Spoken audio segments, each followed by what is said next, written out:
The storm had broken just before dawn, lightning slashing across the horizon like jagged scars. Sheriff Langley was on patrol when he saw him, standing barefoot at the edge of the woods, clothes damp but clean, face pale in the flashing light. A boy. He pulled the cruiser to the shoulder, heart thudding. The boy didn't move, just stared at the house across the field with wide, unblinking eyes, the same house he had walked away from 15 years ago and never returned to. Langley stepped out into the wet grass, flashlight in hand, scanning the pale face, the mop of dark hair, the muddy knees. "Son," he said cautiously. The boy blinked once, slowly. "I live there," he whispered, pointing. "What's your name?" "Eli. Eli Winters." Langley's breath caught. His flashlight trembled just a little in his hand. That name had haunted this town for over a decade. Missing posters long faded, a community shattered, a mother who never moved away, just in case he came back. But this couldn't be him. He hadn't aged a day. Langley radioed it in with shaking hands. When Kara Winters opened her door an hour later, she dropped her coffee cup onto the floor. Porcelain exploded at her feet. Her lips parted, but no sound came out. Eli stood on the porch, dripping and smiling, like he'd only just come home from playing in the rain. "Hi, Mom," he said. Her knees buckled. She dropped to them, reaching for him with hands that didn't believe. He didn't resist when she pulled him close, but his arms hung limp at his sides. She didn't notice his eyes scanning the hallway behind her, or the faint, unnatural twitch in his cheek. Eli was back. But something had come with him. Kara hadn't moved from the floor. Her fingers trembled against Eli's shoulders, afraid to let go. She searched his face, desperate for anything time should have changed. A scar from bike training, a chipped front, a tooth from second grade, but everything was exactly as it had been. He looked like he'd just come in from recess. Kara's voice barely worked. "Eli, baby, where have you been?" Eli blinked slowly, like he hadn't heard her. Then with robotic softness, he said, "The trees let me go." Kara pulled back, a chill rippling down her spine. "What did you say?" Eli tilted his head. "I'm hungry." She helped him stand. His small hand was ice cold in hers. He looked around the living room like he didn't recognize it. His eyes lingered too long on the family photos above the fireplace, on the newer ones taken after he vanished. He paused at one, Kara, aged 10 years in grief, holding a candle in a vigil. "You look sad in that one," he said flatly. Tears welled in Kara's eyes. "I was," she whispered. "I still am." She made him pancakes, his favorite, and he devoured them in near silence. He didn't ask about school or his dog Max or where his dad was. He didn't ask anything. When she pressed for answers, "Where were you? Who had you? What happened?" Eli only gave her blank looks or vague mutterings. It was always dark. The sky was wrong. Voices, but not mouths. That night, Kara sat on the edge of her bed, unable to sleep.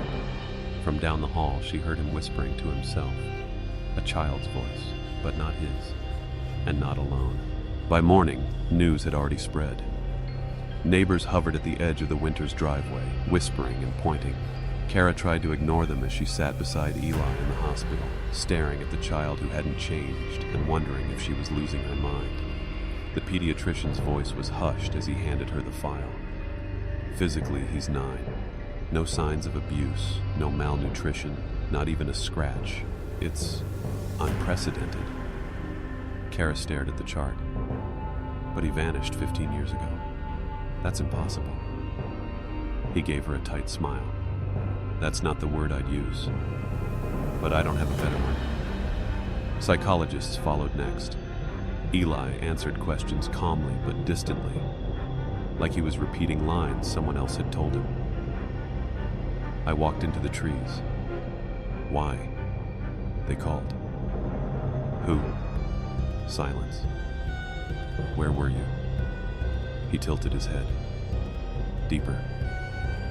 One therapist leaned toward Kara afterward, eyes wide. Has he shown any signs of memory loss? Maybe. He doesn't ask about anything he should.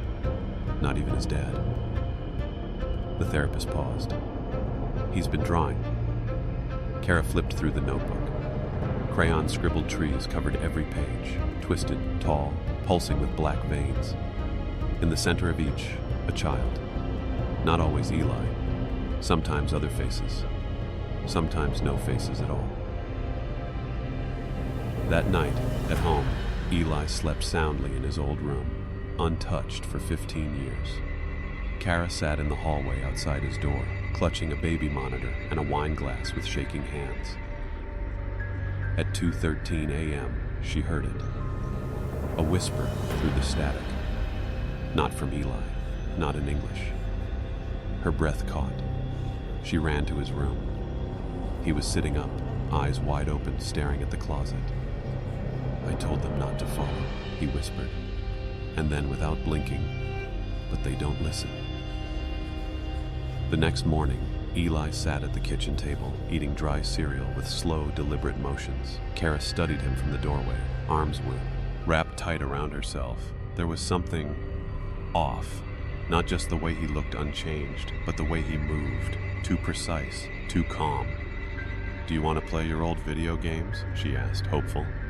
"You used to love..." "I don't remember," he cut in flatly. "I don't like those anymore." She forced a smile. "You don't have to pretend." "I'm not pretending," he said. "You are." That stopped her cold. He returned to his cereal like nothing had happened.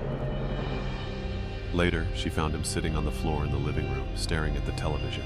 Off, black screen reflecting his face. But his lips were moving, muttering. She crept closer. "What are you saying, sweetheart?" Eli didn't turn.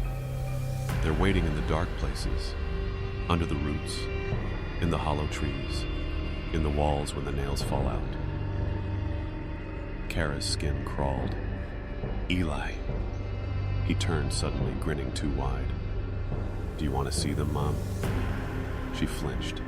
That smile. It wasn't his. That night, she tucked him in, heart pounding. His room looked the same, but the air felt heavier. Wrong. "Night-night," she said, trying to keep her voice even. "Do you know what they smell like?" he asked softly. She paused at the door. "What?" "The others." She turned slowly. "They smell like dirt and copper and wet leaves. They sound like clocks with no hands." His eyes were wide, staring at her, unblinking. "And they're watching us right now." Kara shut the door with shaking hands. From behind it, she heard him whisper, "You shouldn't have brought me back." Kara stood at the edge of the woods, arms folded tight against the morning chill. The trees loomed tall and still, their trunks dark with lingering rain. It was the same trail Eli disappeared on all those years ago, the one behind their old swing set, the one she'd walked 100 times screaming his name. She hadn't returned here since. Now, every branch seemed to lean inward, as if listening. The silence was too thick, no bird song, no rustling leaves, just the soft drip of water falling from the canopy. Eli had said the trees let him go. She stepped onto the trail. It welcomed her like a mouth. The deeper she walked, the stranger it felt. The path looked unchanged, but the woods were different, denser, darker. She couldn't explain it, but the trees felt closer than they should be, like they'd grown together, shoulder to shoulder, to trap something inside. 100 feet in, she saw the old clearing, the one where they'd had picnics when Eli was little. But now the grass was dead, the earth split in shallow cracks, and the tree in the center was hollowed out, black inside like it had been burned from within. At the base of the tree, scratched into the bark, were symbols, crude spirals, jagged triangles, things she didn't recognize. And next to them, a single handprint, small, child-sized, burned deep into the bark. Her breath caught. Leaves rustled behind her. She turned fast, but nothing was there. Just trees, watching. Suddenly, her phone buzzed in her pocket. One new voicemail, from home. She played it on speaker. It was Eli, breathing, whispering. "They're angry, Mom." Then static, then silence.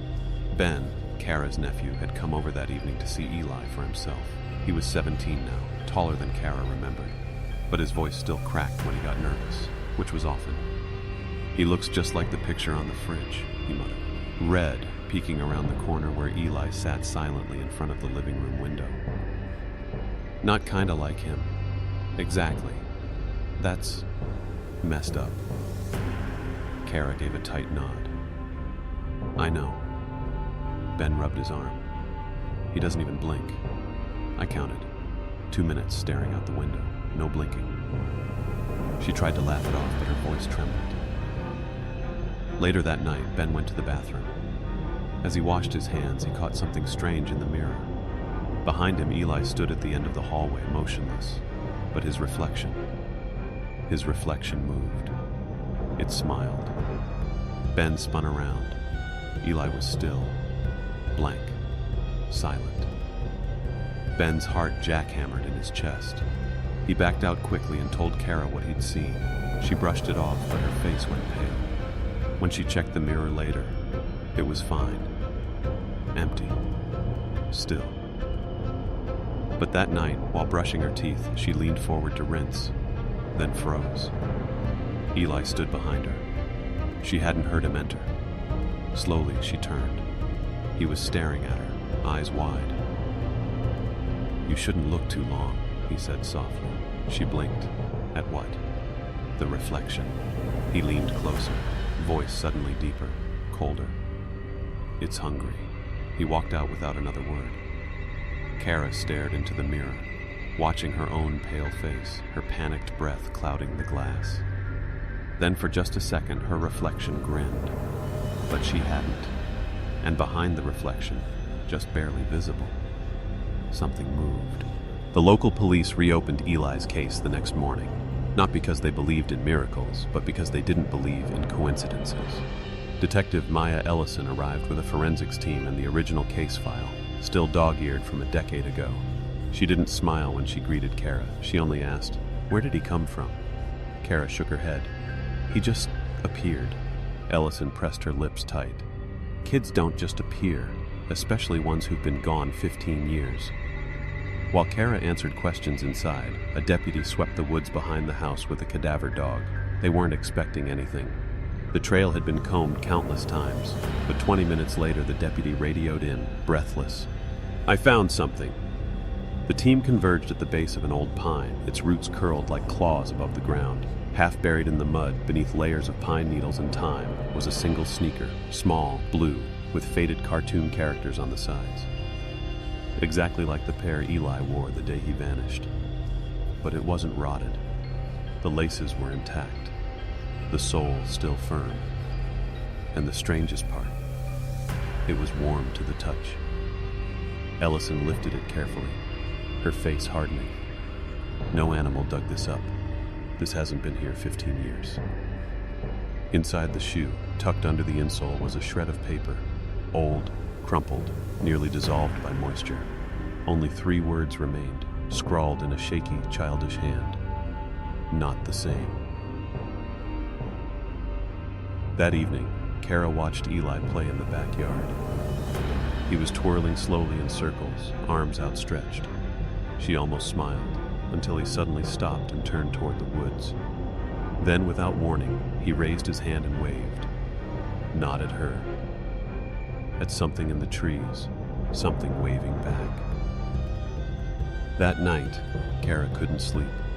She left her bedroom door cracked, listening to the creaks of the house, the faint whir of the baby Mon, eyed her on her nightstand. Eli had fallen asleep hours ago, but sometimes, around 2 a.m., he started whispering in his sleep. Tonight, she wanted to know what he was saying. The monitor buzzed softly, then a sound like breathing. She leaned closer, heart thudding. Eli's voice, faint but clear. "Don't come yet. It's not ready." A pause. Then another voice answered, low, wet, inhuman. Kara's breath caught. She stared at the monitor. Static surged, then dropped into silence. She was on her feet in seconds, crossing the hall. Eli's door creaked open. He lay in bed, perfectly still, eyes closed, but his mouth moved. "Not yet," he mumbled again. Kara stepped closer, gently touched his arm. His eyes shot open. They were wrong. Just for a second. Too dark, too deep. Then they blinked back to normal. "Mom?" he asked sleepily. She forced a smile. "Just checking on you." He blinked. "They don't like you listening." "What?" "They know when you hear them." Kara stood frozen. "Who?" He smiled faintly. "The ones that whisper between the wires." The next morning, she unplugged every baby monitor, every security cam, every device that could transmit sound. But the silence felt worse. At noon, the landline rang, a number with all zeros. Kara answered. Nothing but static. Then, faintly, her own voice. "Help me." But she hadn't said a word. Her hand trembled as she hung up. Behind her, Eli sat on the couch, watching cartoons. He didn't look at her, didn't move, but she could see the smile spreading slowly across his face. Kara found Eli's notebook beneath his bed, tucked beneath a blanket like a secret. The cover was bent, the pages frayed. He'd only been home a few days, but the book was nearly full. She sat on the edge of the bed and flipped it open, unsure what she was hoping for. Maybe drawings of the house, the dog he used to love, or her. But what she saw made her stomach twist. Every page was covered in dark shapes, not just trees, but towering, warped trunks with eyes instead of knots, hollow spaces where mouths should be. The branches stretched like arms, long and crooked, sometimes ending in sharp points, sometimes with fingers. Each drawing had a child, small, stick-figured, placed in the center, surrounded. One page showed the child split in two, one half walking into the forest, the other watching from behind. She turned the page. More symbols, circles within circles, eyes, spirals, jagged teeth drawn in thick pencil lines. Then a new image. Their house, drawn perfectly. Windows dark, something standing in the doorway. Tall, wrong. She slammed the book shut, hands shaking. "Why are you looking at that?" Eli's voice came from the hallway. She jumped. He was behind her, barefoot, silent as a ghost. "I was just curious," she said, trying to smile. "You've been drawing a lot." His expression didn't change. "I don't draw them. They draw through me." Kara swallowed hard. "What does that mean?" He stared at her a moment, then looked down. "They want to be remembered." She opened her mouth, but no words came. Eli reached past her, gently took the notebook, and hugged it to his chest. "Some things don't want to stay gone," he whispered. Then he walked away. 2 days later, Kara found herself staring out the back window more than usual. She watched Eli whenever he went outside, even if just to sit in the grass or walk to the swing set. He didn't play, he just stood. And sometimes he tilted his head like he was listening to something too distant for her to hear. That afternoon, she saw him wander toward the woods again. Her stomach clenched. She followed, barefoot, keeping to the edge of the yard. Eli stopped near the large pine at the rear of the property, the one with roots thick enough to sit on. He ran his hand along the trunk, fingers moving slowly over the bark. Then, suddenly, he turned and spoke, not to her, but to the tree. "You said it would be safe here." Kara froze. The tree, of course, said nothing. Then Eli stepped back, lifted his head, and stared into a knot in the trunk. Kara squinted. The knot. It wasn't a knot. It was an eye. Round, unblinking, blacker than shadow. Kara gasped and stumbled backward, heart hammering in her throat. The eye vanished. Eli turned slowly. "You're not supposed to see that." "What was that?" she demanded. His gaze was blank, voice flat. "A window, that's all." "A window to what?" He didn't answer, just looked down at his feet like a scolded child. That night, she returned to the tree with a flashlight. She searched the bark, ran her hands over every line and crack. Nothing, no eye, no window, just rough bark and silence. But as she turned to leave, she saw something new, carved into the base of the tree.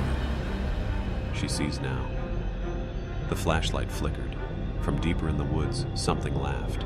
The next morning, Kara awoke to a soft thudding sound beneath her bed. At first she thought it was part of a dream, muted knocking, like someone drumming their fingers on wood. Then she opened her eyes and heard it clearly. 5 rhythmic taps, a pause, then 5 more. She knelt beside the bed, pressing her ear to the hardwood floor. Thump, thump, thump, pause, thump, thump. She held her breath. A whisper followed. Too low to understand, but close. So close it felt like it came from within the wood itself. She scrambled to her feet, heart racing, and ran to grab a screwdriver. Kneeling again, she pried up one of the floorboards with shaking hands. Dust swirled up from the darkness beneath. Shining her phone light into the crawl space, she expected cobwebs, maybe mice, but what she saw made her recoil. Carved into the dirt were dozens of tiny handprints, too small, too many. Some overlapped, some were smeared as if they'd tried to crawl up toward the light. And in the center was a small cloth doll, moldy, water-stained, its head missing. Behind her, a floorboard creaked. She turned to find Eli standing silently in the doorway, pajama-clad and barefoot, clutching his notebook. "What's under there?" he asked, voice small. Kara stood quickly, blocking the opening. "Just old insulation, nothing important." Eli looked past her. "That's not what they said." She stiffened. "Who?" He blinked slowly. "The children that used to live in this house." "This house was empty when I bought it," she whispered. "No," Eli said. "It was hollow. That's different." He turned and walked away. Kara knelt again, slowly replacing the floorboard. But the whisper didn't stop. This time it said her name. Kara hadn't thought of Max in years. The golden retriever had been Eli's best friend, always bounding ahead of him on forest walks, always curled at his feet during thunderstorm. Remps. After Eli vanished, Max refused to leave the woods. He waited near the trailhead for weeks, whining into the trees. Then one morning, he didn't come back. Kara assumed he'd run off, or been taken by coyotes. Until now. It was almost midnight when the barking started. Loud, wild, desperate. Kara sat bolt upright in bed, her breath catching. That bark, it sounded just like Max. She stumbled to the back door, flicking on the porch light. The yard lay empty. Then, movement near the tree line. A shape emerged, limping on 3 legs, mud-caked fur, mangled tail, eyes clouded with age and something else. Kara's hand flew to her mouth. "Max?" she whispered. The dog hobbled forward, tail wagging faintly, letting out a weak bark. Behind her a voice said, "Don't let him in." She turned. Eli stood in the hallway, his eyes wide, terrified. "That's not Max." Kara looked back. The dog stopped just beyond the light, its head tilted, mouth hanging open, as if waiting for something. "Eli, He didn't come back like me," Eli said. "He came back wrong." Kara stepped back from the door, heart hammering. Outside, the dog took another step forward. Its head twitched. Its bark changed, deepened, and then it grinned. A wide, unnatural stretch of black gums and broken teeth. Kara slammed the door shut, locking it. Eli turned and walked away without another word. From outside, the barking continued, but it no longer sounded like any dog she'd ever known. It sounded human. Kara started noticing it the next day. A soft, wheezing sound coming from the air vents. Not every time, only when the house was quiet, still, and Eli was in his room. At first, she thought it was the old HVAC system straining against the summer heat, but it wasn't mechanical. It was breathing. She crouched near the hallway vent late that night, pressing her ear to the metal slats. For a long moment, there was nothing. Then came a low exhale, long and ragged, like something old drawing breath through damp lungs. Then a whisper. Not in words, not in any language she knew. But it understood her, and it hated her. She backed away, breath caught in her throat. In Eli's room, the light was on under the door. He hadn't slept in days, just sat on the bed drawing, muttering, waiting. She knocked gently. "Eli?" Silence. She opened the door slowly. He sat cross-legged on the floor, papers strewn around him. His eyes were wide, pupils blown dark. He looked up. They're closer now. Who? He didn't answer. He pointed to one of his drawings. It was of their living room, perfect in detail, but dozens of eyes peered out from the vents, sketched in frantic lines. They crawl inside the walls during the night, he whispered. They listen through the wires. They watch through the vents. Kara swallowed, her voice barely there. Why? They're learning how to be us. He smiled thinly. And they're getting better. That night, Kara shut every vent in the house, taped them over, stuffed towels beneath the doors. But as she lay in bed, heart pounding, the breathing came anyway. Closer, heavier, from just beneath her pillow.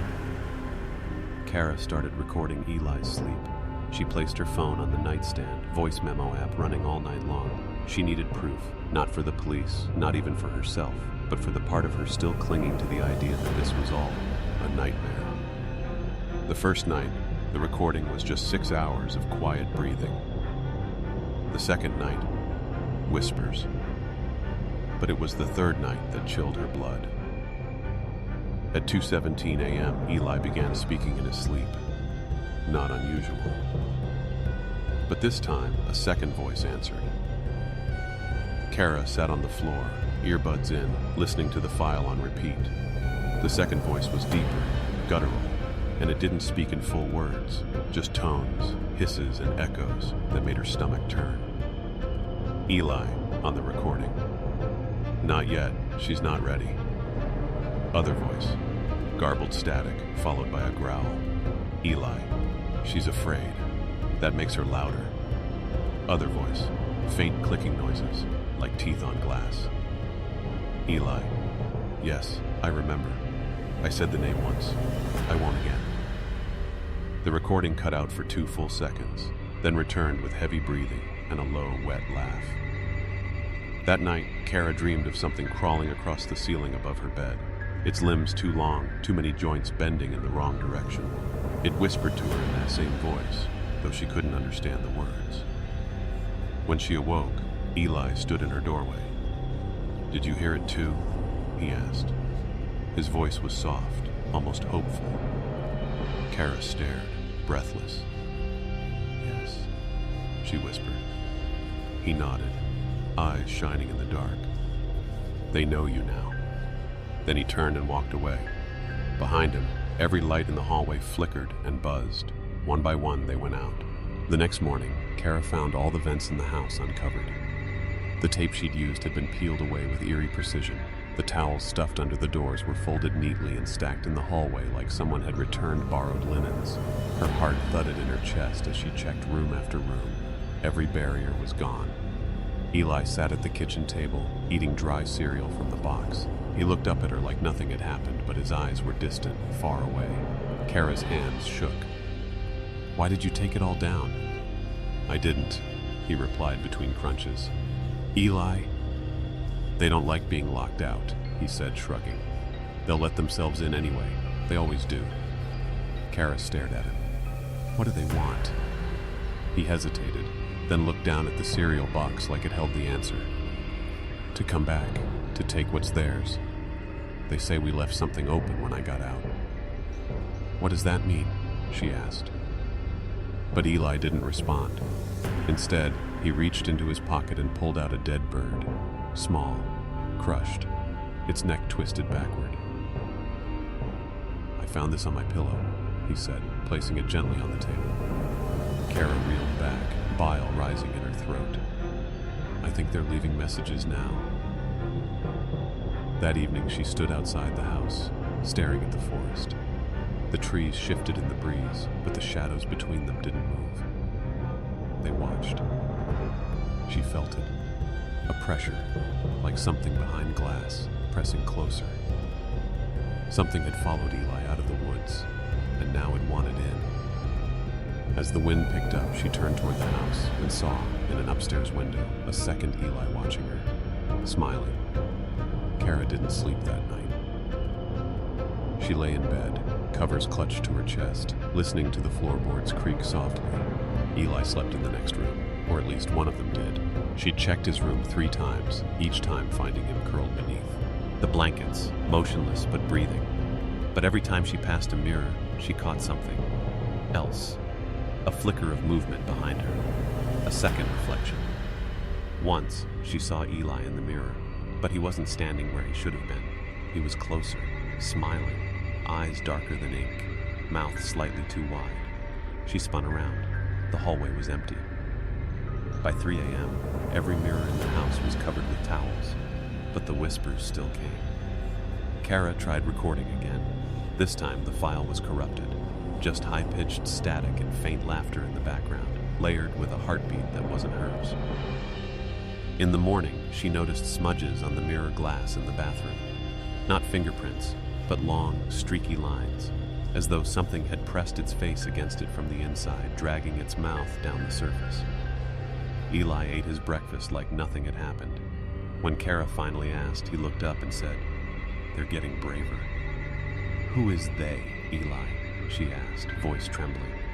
He swallowed. "The ones that kept me. The ones you don't see unless you look away first." Kara's throat tightened. "What do they want with us?" Eli looked down. "They want me back." He pushed his cereal bowl away and stood. "And they want you to watch." That night, Kara dreamed of herself standing in front of a mirror that refused to reflect her.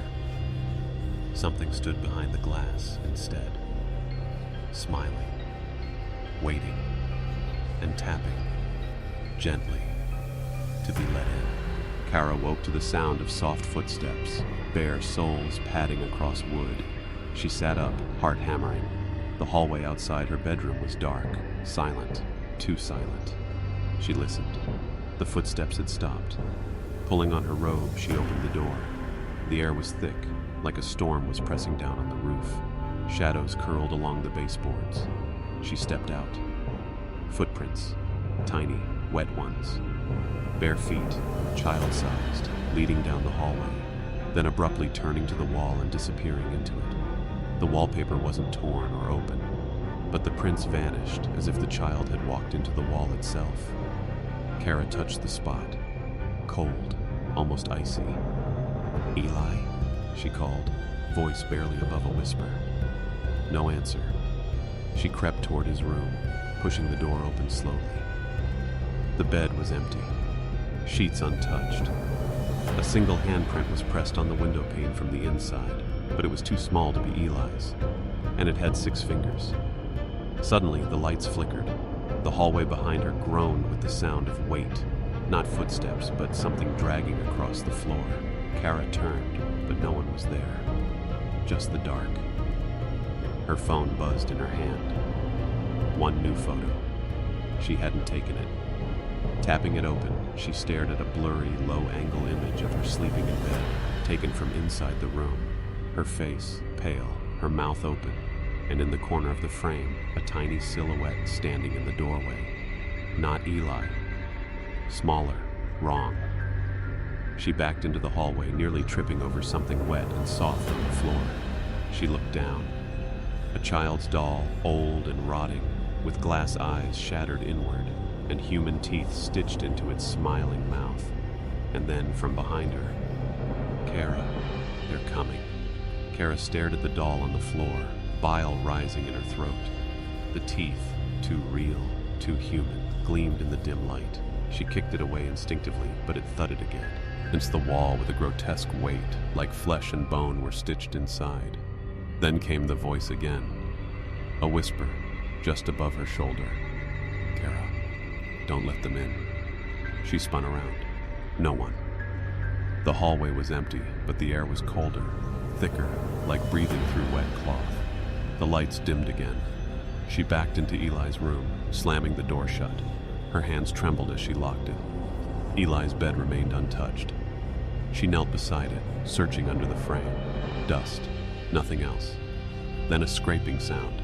Above her, the ceiling vent. Kara slowly stood, dread pressing on her chest like a weight. The grate was slightly ajar, and something moved behind it. Not fast, slow and deliberate, like fingers dragging across metal. She climbed onto the dresser, heart pounding, and reached for the vent. As she lifted the cover, something fell out. A torn drawing, crayoned in frantic lines, a house surrounded by dark trees, red smears, a stick figure of a child standing at a window, a black shadow behind it with glowing red eyes. The paper smelled like rot, and behind the paper, another whisper, this one from inside the duct. "Sister." Kara stumbled back, falling hard against the wall. Her phone vibrated again. A new voice message. She pressed play. The recording was static at first, then a faint voice, her mother's.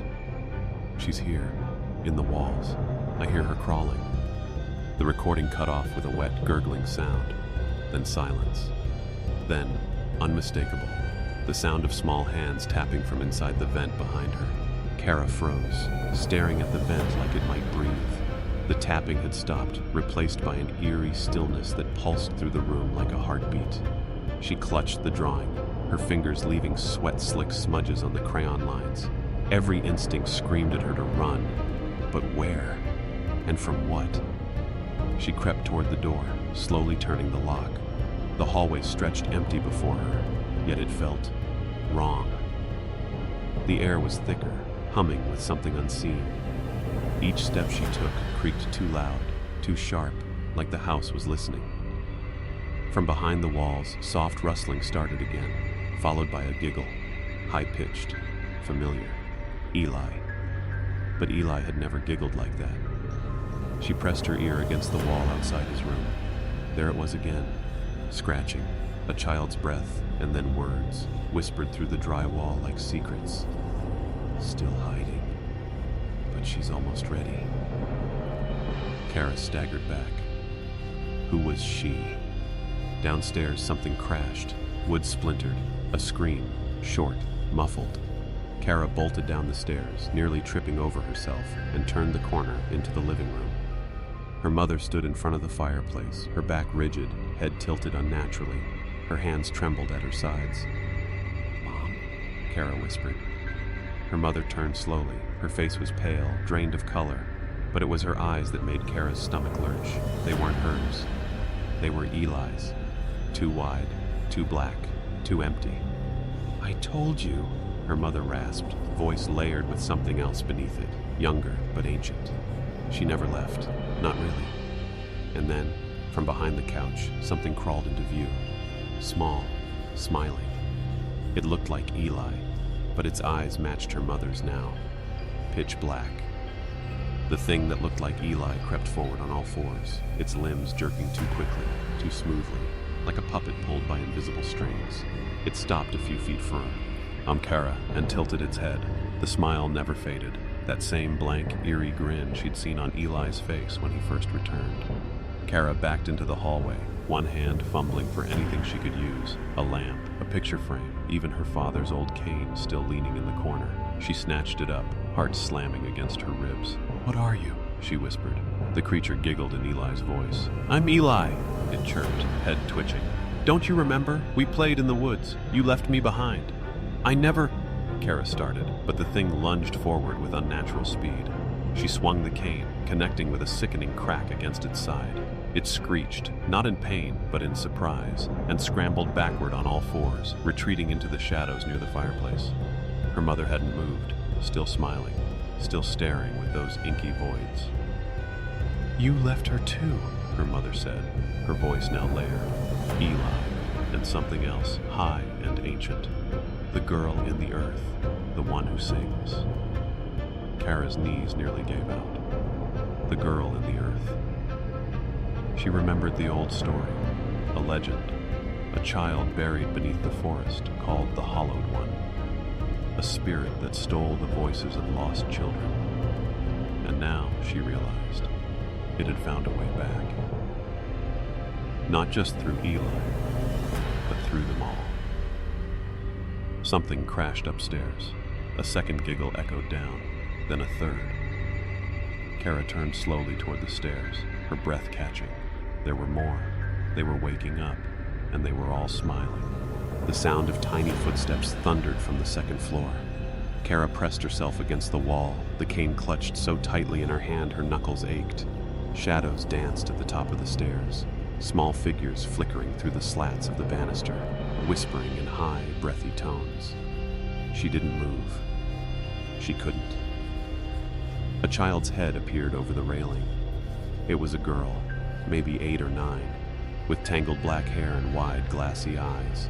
Her dress was faded, mud-caked, and clung to her body like it had been soaked and dried 100 times. She tilted her head at Kara. That same unnatural smile stretched across her lips. Behind her, more followed. Boys, girls, some in clothes decades out of date. Kara recognized one of them from a missing person flyer her mom kept on the fridge 15 years ago. Jeremy Holloway vanished during a camping trip. He hadn't aged a day. They stood in a row at the top of the stairs, shoulder to shoulder, all smiling, all watching. And then they sang. Low, melodic humming filled the house, as if the walls vibrated with the sound. It was a lullaby, ancient and wordless, drifting through the air like thick fog. Kara felt it in her bones, sweet and poisonous all at once. Her eyes blurred, her grip loosened. Sleep, they whispered. Her vision darkened. Come to us. Kara screamed and drove the cane into her thigh. The pain jolted her awake. The children flinched, snarled. One crawled down the stairs, limbs twitching in wrong directions. She turned and ran. Outside, the cold night bit her lungs, but she didn't care. Behind her, the door creaked open, and the children began to follow. Kara sprinted through the woods, lungs burning, branches whipping her face like claws.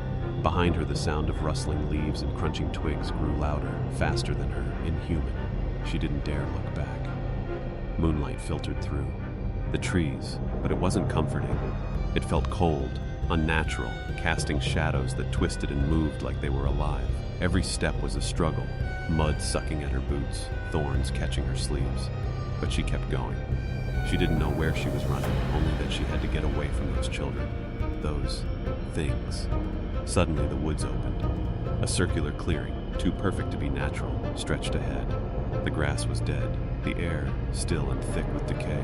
At the center stood a massive tree, blackened, gnarled, and hollow at the base. Its branches reached upward like skeletal arms frozen mid-scream. Something about the tree pulled at her, compelled her. Her feet moved forward, not of her own will. The world around her muffled, as if she'd been submerged underwater.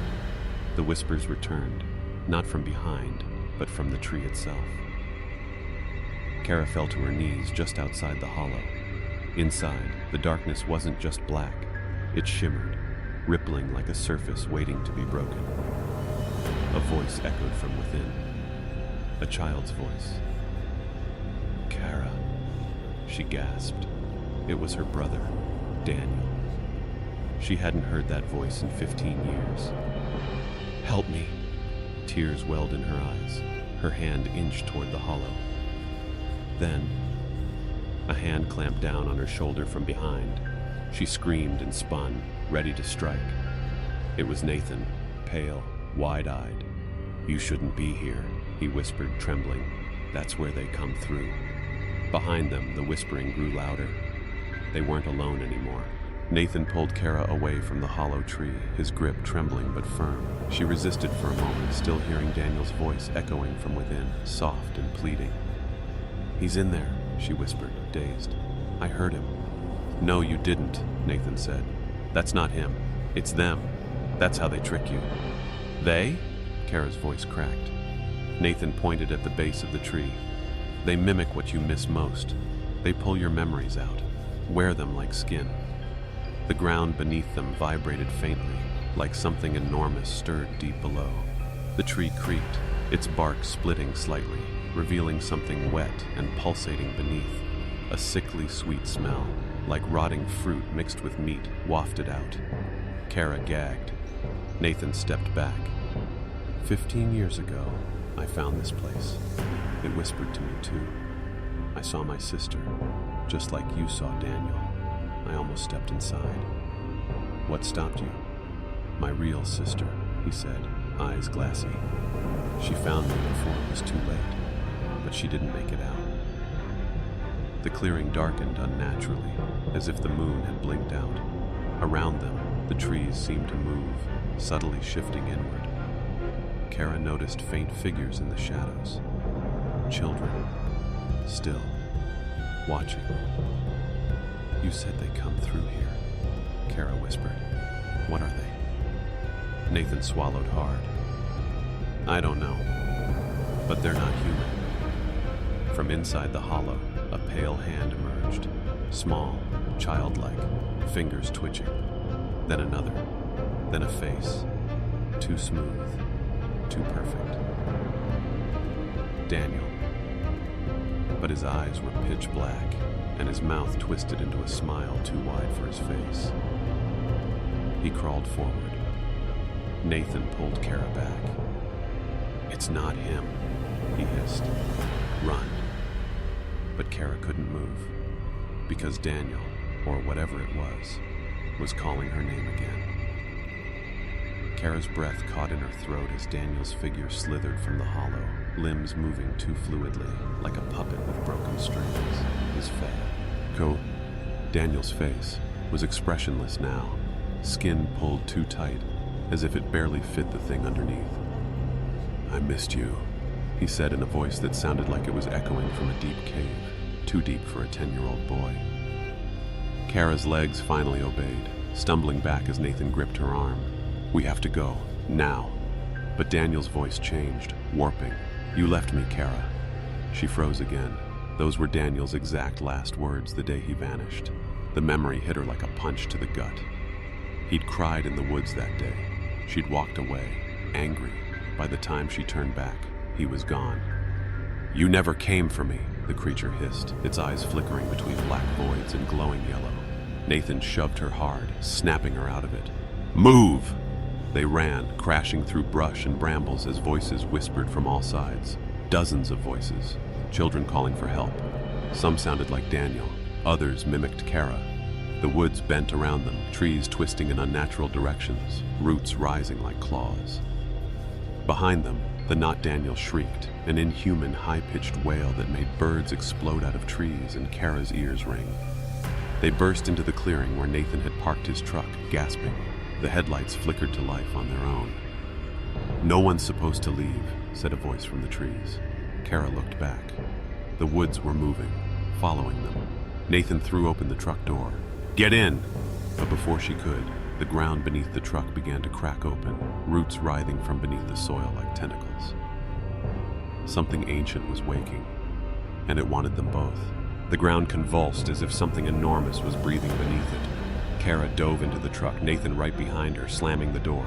The engine roared to life on its own, dashboard lights flashing red. Roots burst through the soil around them, thick as arms, wrapping around the tires with a sickening wet crack. "We're not moving," Nathan muttered, jamming the truck into reverse. The tires squealed but didn't budge. The woods wouldn't let them go. From the tree line, the thing wearing Daniel emerged. It was smiling now, wide and unnatural. The skin on its face split slightly at the cheeks like an old mask stretching too far. "You took him away from us," it said, voice shaking the windows. "You brought him back broken." The cab filled with the reek of soil and rot. Kara felt something slither against her ankle. She looked down. A root had crept in through the floorboard and was curling around her foot. She screamed and kicked at it, but it clung tight, splinters driving into her skin. Nathan grabbed a tire iron and smashed at the root until it snapped with a sharp crunch. More roots punched through the back seat, writhing like snakes. One grazed Kara's cheek. It felt warm, pulsing, alive. "We're going to die in here," she whispered. "No," Nathan growled. He reached under his seat and pulled out a flare gun. "We're giving this place hell first." He lit a flare and threw it through the windshield. It struck the roots in front, erupting in a burst of red fire. The woods howled, literally howled, like dozens of mouths screaming at once. The grip on the tires loosened. "Drive!" Kara shouted. Nathan hit the gas. The truck lurched forward, right into the open mouth of the forest. The forest swallowed them whole. Branches snapped shut behind the truck like a jaw locking in place. The trees here weren't trees anymore. Twisted and skeletal, their bark slick lavahatos. Ike flesh, pulsing faintly with light. Everything was unnaturally silent, save for the distant rhythmic thump of something breathing, alive, watching. The road vanished. Dirt crumbled into mist. The truck skidded and rolled to a stop in the middle of a vast clearing that hadn't been there before. Nathan killed the engine. We're not in the same forest anymore. Kara stared ahead. In the center of the clearing stood an ancient tree, massive, its gnarled trunk split wide like a wound. From that hollow, the figure of Daniel stepped out, barefoot, his hospital gown caked in black earth. "Why are you running from me?" he asked softly, eyes glowing faintly amber. Kara opened her door, shakily stepping out. "You're not Daniel." "No," he said, tilting his head, voice deepening. "But I remember him. I remember everything he was." Nathan aimed the flare gun again. "Let him go." "You don't understand," the thing replied. "Daniel was chosen. This forest needed a vessel, a bridge between your world and ours, his innocence, his grief. They called us." Kara's knees buckled. "We never should have brought him back." "You didn't," it said. "He brought you." Suddenly, roots burst from the ground and coiled around the truck, dragging it backward. Nathan fired the flare. Flames licked the roots, but they didn't burn this time. The forest had adapted. The sky above turned black. A deep hum rose from the ground, resonating in their bones. Kara whispered, "It's not just alive, it's waking up." Daniel's figure stretched, splitting, revealing something vast beneath the skin. And then it stepped forward. Daniel's skin unraveled like fabric in the wind, peeling away in long, sinewy ribbons. Beneath, something writhed, tangled limbs, glistening muscle, dozens of blinking amber eyes that opened along the exposed flesh. A jaw split across his chest, filled with glistening, jagged teeth. Kara stumbled backward, her mind screaming to look away, but she couldn't. It wasn't just a monster. It was ancient, intelligent, hungry. "I remember you, Kara," it said with 1,000 whispering mouths. "You used to sing to him. You were the last voice he heard before he was taken." Nathan grabbed her hand, yanking her back as the creature stepped into the clearing, warping the space around it. The grass turned black, trees bent toward it like supplicants. "He's still in there," Kara sobbed. "I saw him." "Pieces," it hissed. "Just the ones we needed. The rest were discarded." From the edge of the clearing, ghostly shapes began to appear. Children, pale, translucent. Their faces were vacant, but their eyes wept shadow. "The others who were taken," Nathan breathed. "They're all still here. They belong to the forest now," it said. "And soon, so will you." With a guttural cry, Nathan pulled a small pouch from his coat. Salt, blessed and sealed. He threw it at the creature's feet. The ground erupted in light, a blinding white flash that tore into the shadows like fire into dry leaves. The monster howled, stumbling back into the hollow of the tree. Kara rushed forward, clutching a silver pendant Daniel once wore. She held it out, and for a fleeting second, the creature flinched. A human face rippled across its mass. Daniel's face, eyes full of pain. "Kara," he whispered, and then he was gone again, swallowed by the dark, but not entirely lost. The clearing sizzled with residual light, smoke curling around the blackened roots of the tree. The air buzzed, too quiet and too loud, all at once, like reality was holding its breath. Kara collapsed to her knees, clutching the pendant so tightly it bit into her palm. The silver was hot now, pulsing with a faint, rhythmic thrum. "He's in there," she said, voice shaking. "I saw him. He called my name." Nathan stood beside her, eyes fixed on the scorched bark. "Then maybe there's still time." The wind shifted, and then, faint, like a whisper buried beneath soil, they heard it. "Kara." Her head jerked up. "Kara, help me." It was Daniel's voice, unmistakable, but it didn't echo through the trees. It came from below, from beneath the earth. Nathan moved quickly, pulling a spade from his pack. "This is insane," he muttered. "But we've come this far." Together they began digging at the base of the hollow tree. The soil was strange, damp, dark, almost sponge-like. It clung to their hands, staining skin with a deep crimson hue. As they dug deeper, the air grew colder, and then they struck something solid. Wood. A hatch. Kara brushed away the last of the soil, revealing a rusted iron ring set into rotting planks. She reached for it, but it twitched beneath her fingers, moved on its own. Nathan pulled her back. Wait, something's wrong. A low moan rose from the hatch. Not human, not even animal. It was like the ground itself was groaning in pain. But beneath it, faint and gasping, they heard Daniel again. Please, hurry. Kara met Nathan's eyes. If he's alive, she said, we can't leave him. With trembling fingers, she grasped the ring and pulled. The hatch opened, and the darkness breathed. The hatch yawned open, revealing a narrow tunnel descending into inky blackness. The walls pulsed with damp moss, glistening like wet skin. A gust of frigid air rushed up from below, carrying with it the scent of rotting leaves and something older. Kara strapped on her headlamp. We don't have time to think, she whispered. If he's still down there.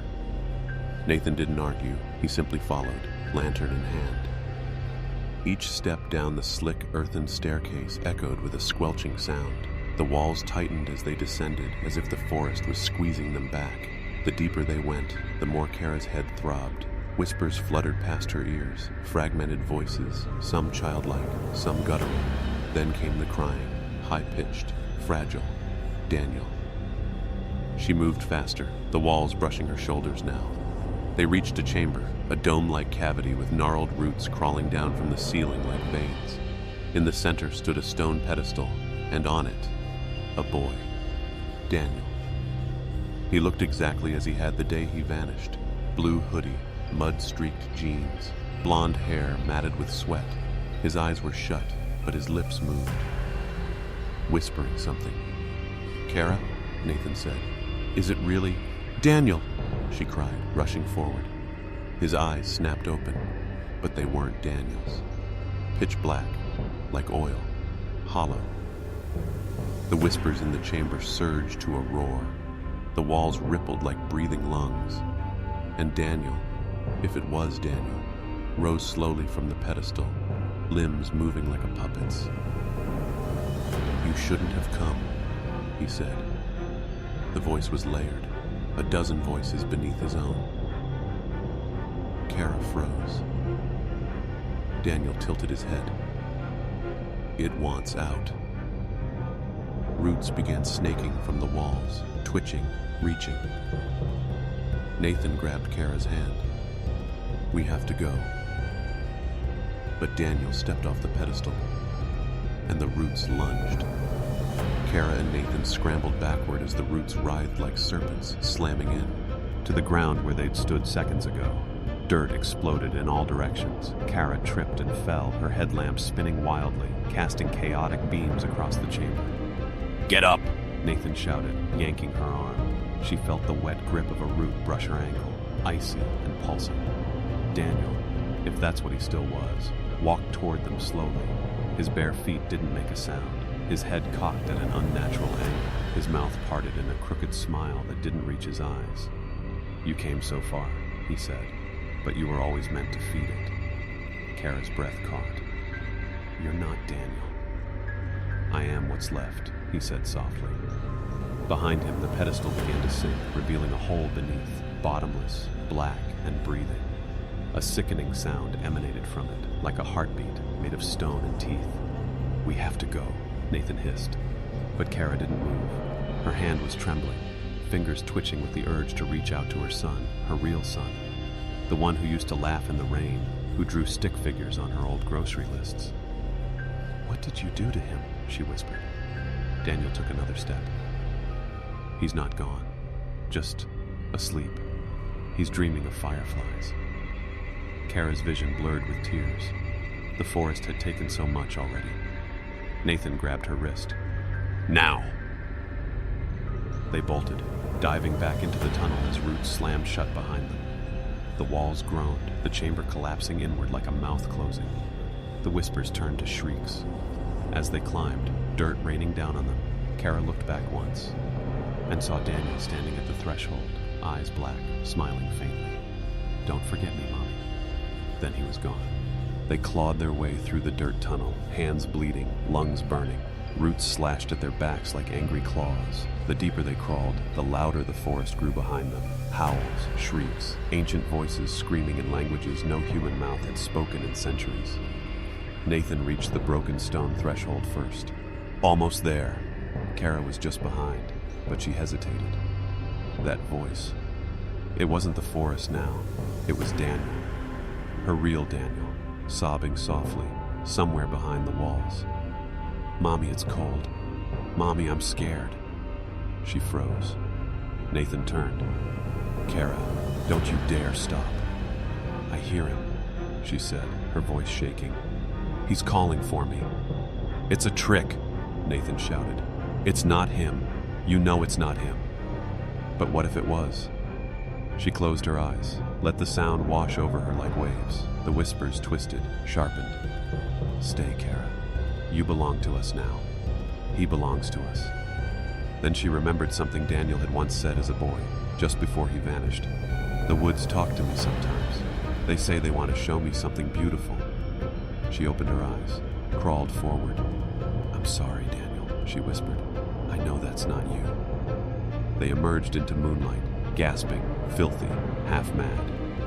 The clearing where it all began was still and silent, the trees unmoving like sentinels. The path that had vanished 15 years ago was there again, wide and open. Behind them, the hole sealed with a final groan. Nathan helped Kara up. "We're out." But Kara looked over her shoulder one last time. The forest had grown quiet, too quiet. Then she saw it. One firefly, then a dozen, then hundreds, glowing in the shape of a boy's silhouette, standing at the tree line, smiling. The firefly figure didn't move. It hovered at the tree line like it had always been there, watching, waiting. The glow outlined a boy's body, hands at his sides. The smile, wide and wrong, too wide, too still.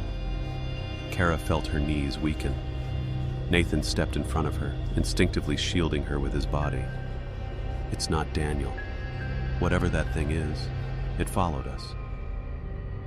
But it didn't come closer. The forest behind it shimmered faintly, like heat rising off pavement. Something deeper breathed beneath the soil, a pulse like a second heartbeat. Then the fireflies scattered, but not randomly. They rose into the air, rearranging mid-flight, forming strange symbols, runes maybe, or warnings. Nathan snapped photos, but the camera struggled to focus. Every image blurred, distorted. Kara clutched his arm. "They're not done with us." A soft humming drifted from the woods, a child's lullaby, off-key and broken. It filled the clearing with an oppressive pressure, like the forest was trying to crawl into their ears, into their minds. Then footsteps, soft, barefoot, coming from the path. They turned. Another child stood there, a girl this time, same as Daniel, clean, unaged, eyes too dark. She stared at them like she knew them. Kara stepped back. "Who are you?" The girl didn't answer, just tilted her head. More footsteps behind her, more children, one by one, appearing from the trees. Boys, girls, all about Daniel's age, all of them, unchanged. 15 years gone, or more. Nathan whispered, "These are the others, all the missing kids." They surrounded the clearing silently, their faces eerily blank. Kara choked on her breath. "Why now? Why return?" The girl finally spoke, voice like rustling leaves. "Because the forest is hungry again." Then every child smiled at once, and the woods answered. The clearing twisted. Not physically, but something behind reality folded in on itself. The trees grew taller, darker, impossibly still. The children's smiles widened as one, their eyes glinting with unnatural light. Kara's voice trembled. "They're not real." "They were," Nathan muttered. "Once." The air was thick with the scent of wet moss and decay. It clung to their skin, their lungs. Time felt slower now, each second dragging like hours. The girl stepped forward. "The forest chooses who stays, and who feeds it." "We're not part of this," Nathan said, pulling Kara behind him. "You are now," she whispered. Suddenly Daniel appeared again, beside the girl, his hand in hers. But his face had changed. That empty innocence was gone, replaced by something knowing, ancient. "Kara," he said softly, "it's okay. It doesn't hurt." Not if you let go. No, she shouted. This isn't you. You were stolen. A low groan rippled from beneath their feet. The soil cracked. Something beneath shifted. Roots pushed through the ground like grasping fingers. Nathan swung his flashlight, but the beam barely cut the gloom. The children stepped forward in unison. You were called here, Daniel said. You came. The forest remembers. It always collects its tithe. Kara stumbled back, but a root curled around her ankle. Nathan yanked her free, but the ground opened behind him, revealing a pit of writhing roots and darkness. The forest was waking. The children had circled them. No more talking, just humming, soft, droning, hypnotic. Nathan gritted his teeth. We're not staying. The girl blinked slowly. You already have. Then the roots struck, dragging him down. Kara screamed. Daniel only watched and smiled. Kara screamed as Nathan vanished beneath the tangle of roots. His hand reached skyward for a final moment, then disappeared into the soil like a stone into still water. No! She shrieked, falling to her knees, clawing at the dirt. Give him back! You can't take him! The children stared silently. Their once innocent eyes were now black pits, their mouths unmoving, but their humming filled the air, low, vibrating, almost melodic. Kara turned to Daniel, tears streaming. You know me. You loved me. I tucked you in at night. I kissed your forehead when you were scared. He stepped forward, tilting his head. His skin looked too smooth, too untouched by time, but his expression flickered, something human breaking through the void behind his eyes. I remember, he whispered, voice thin, but the forest remembers more. Kara stood, trembling. This place isn't your home. We are. He blinked slowly. It is now. She reached into her coat pocket and pulled out the music box, the one she'd clutched the night he disappeared, still broken, still silent. You gave me this, she said. It was yours. His eyes twitched. A crack formed in his mask of calm. The other children began to twitch, heads jerking, humming, faltering. The forest didn't like that. Wind howled from nowhere. Trees groaned. The pit opened wider behind her, breathing like a living thing. Roots lashed, but Kara held the music box forward like a shield. Daniel stepped back. You can still come home, she begged. His lip trembled. I don't know how. She took one slow step toward him, and for the first time, Daniel cried. The forest shrieked. And then, everything went silent. The silence pressed in like a physical weight. Kara reached out, her fingers brushing Daniel's. He flinched, then held on. Around them, the children stopped moving. Their eyes softened, mouths parted in confusion. Something ancient groaned beneath the earth, the forest exhaling in long, bitter defeat. The roots froze mid-surge. Bark cracked. The trees seemed to sag, suddenly brittle. Then, like mist burned off by sunlight, the children began to fade. One by one, their forms dissolved into ash-gray particles, drifting upward like snow. Daniel remained. He blinked, looking down at his hands. They were trembling. Am I real? He asked, voice barely audible. Kara wrapped her arms around him. You're home. The pit behind them sealed with a grinding, bone-deep rumble. The humming was gone, the forest, quiet, still, dying. They walked back through the woods in silence, the sky paling with dawn. The trail that once vanished beneath them was now clear. Birds chirped hesitantly. A squirrel darted past, alive. When they reached the tree line, the town shimmered in the distance. Her house, her porch light still on. Daniel looked back. What happens now? He asked. I don't know, Kara said honestly. We take it one day at a time.